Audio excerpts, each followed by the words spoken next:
ngenteni sliramu to, Lastri. Ngenteni aku piye? Mau sampean iki tak susul ngono kae ya jarene aku kepethuk karo mbok rondo kono kae lho. Jarene sampean ki ngalor lah tak tutke ngalor kok ra eneng lho, Kang.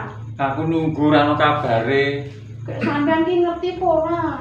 Piye? Ki ra wedi to karo bapak ki. Yo awake dhewe iki sesambanan wis suwe to. Ayo wis suwe, aku yo ngerti yen aku ki tresno banget karo sampean, Kakang. Iya, aku yo percaya. Ning piye meneh nek bapakmu ora ngolehke njur kepiye? Ning kepiye yo, Kang? Kok abot to yo, Kang? Abot, aku yo wedi. Ning kepiye meneh wong aku tresno karo sampean, Kang. Dadi ngene yo, Kang. Iya, piye? Mbok sing kepiye wae katresnan iki lak yo tulus to kan kok atimu ning aku. Yo nek aku ki tresnane lahir batin, Lastri. Ngene lho, Kang. Sampean lak yo ngerti. Lek bapak dadi ora seneng, ora nyarujuki karo aku. Yen sampeyan Mergo tresno apa? karo sampean kuwi rak mergo sampean kuwi urung tekel gawean. Lah ning wong tresno ki ora kudu duwe gawean dhisik lho. Yo Sing kuwi baku rak dhewe iki tresno lakon. Terus agi nyambut gawe ngono lho. kuwi rak ngungguhi aku karo sampean. Iki bapak kuwi ora koyo ngono, Kang.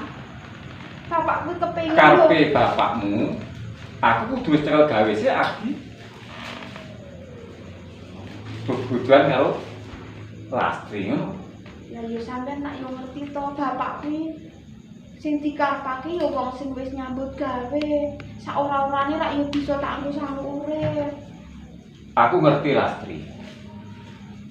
Wong beban iki kudu pancen wis cekel gawe dhisik. Ning yen urung duwe gawe mesti wong tua mesti kudu ora ngolehke iki mesti ngono. Njur kepiye, Kang? Kaya ngono kuwi nek sampean kaya njur arep mutung ngono njur ra tresno karo aku kok. Yo nek aku ora Lastri. Terus aku lahir batin karo kowe. Ora bakalan aku ninggalke kowe lah. Ning kok aku was-was yo, Kang. Pas-wasi kepiye? Yo kuwi mau mergo bapak ora sarujuk kuwi kek piye carane kan bapak wis nyarujuki ngono lho, Kang. Sing baku awake dhewe seneng. Perkara ku bapak gampang. Saiki ngene, Kang. Ya kepiye? Arep kopi kepiye wae wong pancen aku ki tresno karo sampean. Iya. Tresnaku sing ana sak jroning atiku yo mung Kakang. Aku percaya. Yen umpamane ngene, Kang. Piye umpamane piye? Umpamane sampean kuwi lunga sithik golek gawean nang kutha kono piye to, Kang? Men ngene lho, Kang. Ora ateges aku ki ora tresno karo sampean. Aku bakal nunggu sampean bali. Yen umpamane sesuk sampean bali saka kutha kono, sesuk sampean wis dadi wong mukti, rak yo bisa sesandingan karo aku bapak nyarujuki to, Kang. Yen panjalukmu ngono, bakal tak pinangkani Lastri. Aku tak golek gawe nang kutha Goro. Ning ngene yo, Kang. Piye? Sampean ngerti yen nang kene kuwi aku nunggu sampean. Iya, iya. Sampean ora kenal lho, Kang. Nglirak-nglirik ning kutha Goro kono ki akeh sesawangan kang endah. Ora Lastri.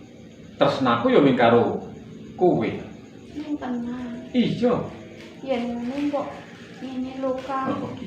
Sadurunge sampean lunga nang kutha Goro golek gawean, aku ki yo kepengin andum katresnan karo sampean. Dadi Lastri njaluk sepira gedening tresnaku marang Veramu ngono apa piye? Iya, Kakang. Aku kepengin ngerti yen pancen sampean kuwi tresno tenan.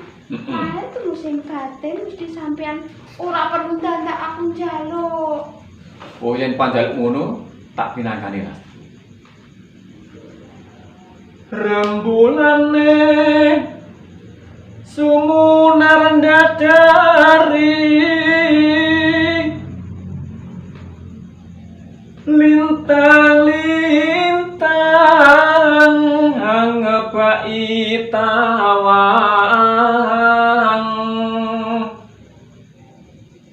Piye, Mas? Rasane kok bungah yo Kang atiku. Bungah tenan. Bunga campur seneng loh. Bunga campur susah, Kang. Kok susah? Kaya kuwi mau wis aja dipikir kan kuwi kok saiki mikir le seneng-seneng bae. Rang panciratri wis larut suwara angin sumribit midit. Iya lah. Semono aku yo kudu kepengin sepiro gedene semono. Nadyan aku wis tega milanono sepiro tresno satuku kutasan among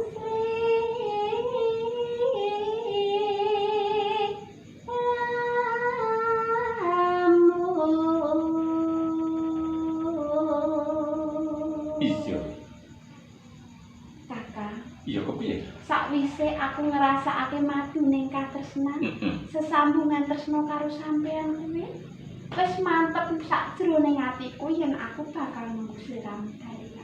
Semoga aku Lastri. Aku janji harus sliramu. Yen nengko aku sentuk gawe nang Kutagara, ora rene aku bakal lali karo sliramu Lastri. Ning tenan yo, Pak. Iya. Aku bakal nunggu tekano kapan aku nunggu sliramu bali. Iya. Kepiye carane sampean arep ngedu nasib sing kaya ngopo nang Kutagara amrih dadi wong mukti lan bisa sesandingan karo aku yo, Kak. Senajan abot kaya ngono bakal tak lakoni Lastri. Mergo aku tresno karo sliramu. Yo nek ngono kan, aku mau tak min pamit sedhela karo Iya. Bapak. Nek ngerti aku ketemu karo sampean ndak mengko dadi perkara gedhe. Saiki sampean sing hati-hati ning dalan Ya wis. Kakang. Ngono wae Lastri. Andung selamat. Yen ngono pun Kakang nyuwun pamit. Iya Kakang sing hati-hati yo Kakang. Iya Lastri.